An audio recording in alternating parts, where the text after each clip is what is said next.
अब same time पे 2005 में पाकिस्तान के अंदर एक 21 साल का लड़का था जिसका नाम था मोहम्मद अजमल आमिर कसाब, शॉर्ट में बोले तो अजमल कसाब। ये जो था ये फरीदकोट तिपालपुर डिस्ट्रिक्ट ओकारा पंजाब पाकिस्तान में रहता था। 2005 में ईद थी, इसने अपने फादर से कुछ कपड़े वगैरह मांगे थे, उसने मना कर दिए थे, तो गुस्से में इसने घर छोड़ दिया था और इसका एक दोस्त था मुजफ्फर लाल खान, उसके साथ मिलकर इसने चोरी और फिरौती शुरू कर दी थी। और इन्हीं सब फिरौती और चोरी के लिए एक बार ये रावलपिंडी में बंदूक खरीदने गया था और वहां पे ही अजमल को जमात उद दावा का एक मेंबर मिलता है।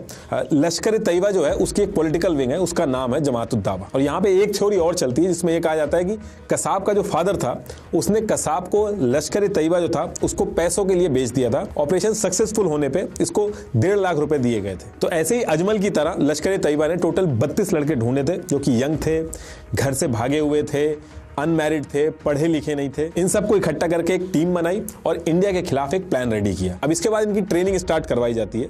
लश्कर की जो ट्रेनिंग है वो 3 फेजेस में होती है, लास्ट में एक फेज और होता है। तो इनकी टीम बना के इनकी ट्रेनिंग का काम स्टार्ट करा दिया जाता है। तो पहले फेज की जो ट्रेनिंग होती है उसको कहते हैं दौराए सूफा। ये फर्स्ट फेज की ट्रेनिंग होती है, टोटल 21 दिन की ट्रेनिंग होती है। और इस फेज की ट्रेनिंग को स्टार्ट करने से पहले ही जो भी सुन्नी थे इस ग्रुप में उनको कन्वर्ट करवा दिया गया था। फिर सबको एक रिलीजियस ट्रेनिंग दी गई। मॉर्निंग में ये लोग उठते थे, जल्दी उठते थे, पीटी वगैरह करते थे और बेसिक रिलीजियस ट्रेनिंग जो होती थी इस फेज में यही होती थी। और ये जो फर्स्ट फेज की ट्रेनिंग थी इसके जो उस्ताद थे वो थे फहदुल्ला और मुफ्ती। उस्ताद मतलब कि जो ट्रेनिंग करवाता है उसको उस्ताद बोलते हैं लोग। और ये जो पहला फेज था इसी टाइम पे इनको हाफिज सईद और जकी और रहमान लखवी से मिलवाया जाता है। अब ये जो दौराए सूफा का जो फर्स्ट फेज था इसमें से जो लड़के सेलेक्ट होते हैं उसको उस्ताद फहदुल्ला इसका लेटर मिलता है भाई वसूल दौराए अम्मा का, जिसका मतलब ये था कि सेकंड फेज दौराए अम्मा जो था मनसेरा मरकज के अंदर जो होना था उसके लिए ये लोग क्वालिफाई कर गए और ये लेटर उसी के लिए था। अब ये जो सेकंड फेज था दौराए अम्मा ये भी 21 दिन का होता है, जिसको करने के लिए इन लोगों को 12 घंटे बस में बैठ के पाकिस्तान के मनसेरा ले जाया जाता है और फिर मनसेरा से इनको माउंटेन में लेके जाया जाता है जहां पे इनकी फिजिकल ट्रेनिंग होती है। बंदूकों और बारूदों को असेंबल करना, मैप रीडिंग, सैटेलाइट फोन जो होते हैं उनको यूज करना, इनके बनाए हुए कोड रीड करना, फर्स्ट एड, हर एक चीज सिखाई जाती है। ये जो सेकंड फेज की ट्रेनिंग थी इसको कंप्लीट करने के कुछ दिन बाद इन लड़कों को वापस घर भी भेज दिया जाता है 1 हफ्ते के लिए। और इसी टाइम पे जब अजमल घर गया था तो उसने अपनी मदर को बताया था कि वो क्या कर रहा है और अजमल ने अपने दोस्तों को जो ये कराटे वगैरह सीखी थी वो भी करके दिखाया था। अब जब इनका 1 हफ्ता पूरा हो जाता है और ये लोग वापस आते हैं तो इनको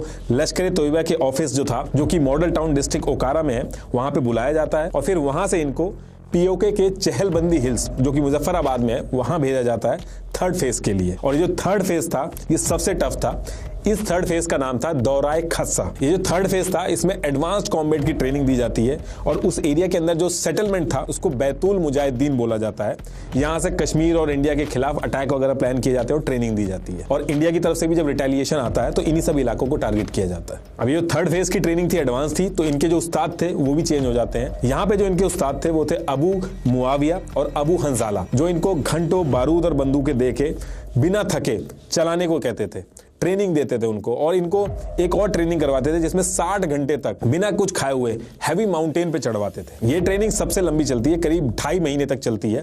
इसमें सबसे ज्यादा लोग एलिमिनेट होते हैं। इस लास्ट वाले फेज में 10 लड़के ऐसे थे जो ट्रेनिंग के बीच में ही भाग गए थे। इस पूरी ट्रेनिंग के दौरान लश्कर का जो हेड है हाफिज सईद, जकी उर रहमान लखवी और काफा ये सब आके मॉनिटर करते थे और ये जब आते थे तो इनको सारे उस्ताद और जितने लड़के थे वो मिलिट्री स्टाइल में सैल्यूट करते थे। तो तीसरा फेज खत्म होने के बाद 15 लड़के बचते हैं और ये जो 15 लड़के थे इनको फोर्थ फेज की ट्रेनिंग दी जाती है जिसका नाम था दौराए रिब्बत। इसमें इंटेलिजेंस की जो ट्रेनिंग है वो दी जाती है कि अगर कोई फॉलो कर रहा है तो क्या करना है, लोकेशन और कोऑर्डिनेट्स ना मिले तो क्या करना है। इस ट्रेनिंग के बाद 2 और लड़के भाग जाते हैं, टोटल 12 बचते हैं और आगे बढ़ के अगस्त 2008 आते आते 10 लड़के जो थे वो इस ट्रेनिंग को कंप्लीट करते हैं। मतलब कि अगस्त 2008 में इनकी ट्रेनिंग कंप्लीट हो जाती है। शुरू से लेकर आखिरी तक जो ट्रेनिंग हुई थी उसमें टोटल 15 उस्ताद यानी कि 15 ट्रेनर थे। ये उन 15 ट्रेनर्स के नाम थे। बीच बीच में एक मेजर जनरल साहब नाम से भी एक आदमी आता था, सब उसको मेजर मेजर कहते थे। इसको कहा जाता है कि पाकिस्तान की आर्मी से था। इसका रियल नेम जो है वो आज की डेट तक नहीं पता चला। अब इस ट्रेनिंग को खत्म करने के बाद टोटल 10 लोग थे जिनकी स्ट्रेंथ बढ़िया थी,